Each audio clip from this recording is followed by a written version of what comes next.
Bengals free agency has died down tremendously fast, and I can't quite grasp why that's the case. But when looking back at some comments made at the scouting combine, something becomes incredibly clear to me. In this video, I'll explain what that is.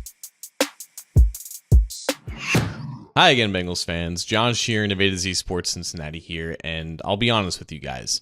I am just as confused as a lot of you are. Now, to be perfectly fair, this is the Bengals. I recognize they have a reputation. A lot of people who are still fans of the team hold on to this reputation and always like to bring it up for weeks specifically like this. But I still land on confused as my main emotion here because something is definitely missing. A few days ago, I posted a video recapping all the moves the Bengals had made in free agency. They signed Samaje Perine, TJ Sladen, Oren Burks. They brought back Joseph Asai, BJ Hill, and since then, they've done pretty much nothing. Marco Wilson, Cam Sample being brought back on cheap one-year deals, perfectly fine.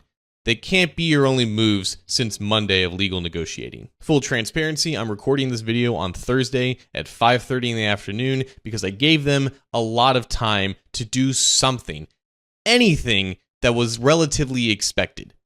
Nothing's happened. And I recognize that there is still time for some things to still happen, but where I'm at right now is even if something, again, relatively expected does happen, it doesn't feel like enough has happened at all this week, which again, boggles my Bengals altered mind. Because there's obviously a difference between going all in and the Bengals going all in, right? Everything is relative. The Bengals are never going to put cash over cap and guarantee future years and put themselves in potential situations where they have to deal with oodles of dead cap in future years. That's not going to happen. But relative to the past 5 years, this is by far the most bleak and dreary looking free agency class the Bengals have compiled. And the last we heard about it changing at all was interest in guard Tevin Jenkins, and that's been 2 days in the making, and there's been radio silence ever since. The Bengals could sign Jenkins between when I'm done recording this video and when it's posted, and that'll be that, right? Even if they do, even if that is the one last move that they make in free agency and the roster gets to 70 players and they move on to the draft,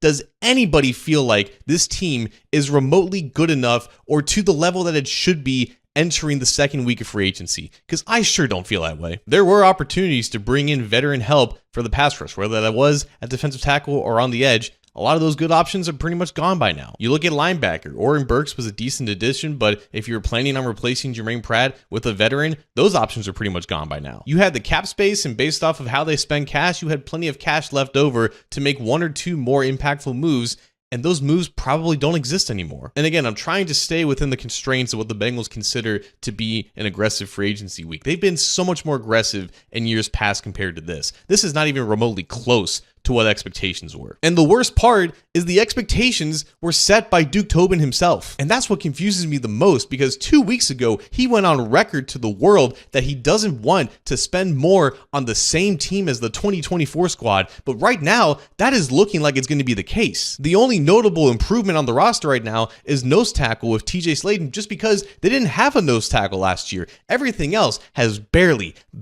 moved the needle. When Tobin made those comments at the combine, I thought one of two things was true. Either A, he was speaking from a place of confidence that he had assurances that certain moves are going to be made and that the roster was going to be in a much different spot than it is right now. Or B, he was pleading to the front office to make sure that these moves could happen and that they would have the financial capability to do them. And at this point, it's looking like he was pleading more than anything. Now, I don't think it's over based off of how much cap space they have, based off the fact that they were looking at a guard and there are still options at that position. But again, even if they do sign a guard and replace Alex Kappa and then draft a rookie to compete with Cody Ford and Cordell Volson, and they have the offense fixed, this defense is scary and not in a good way. You're looking at no new additions to this pass rush. Every new addition is going to be unproven through the draft, and that is always risky. You're probably relying on a rookie linebacker to replace Pratt, or you're bringing Pratt back after he couldn't move at all last year. I didn't expect much change in the secondary, but unless they draft a safety early, that's putting a lot of faith in Geno Stone obviously taking a leap. There are a lot of bets happening right now on development of who they have in the building,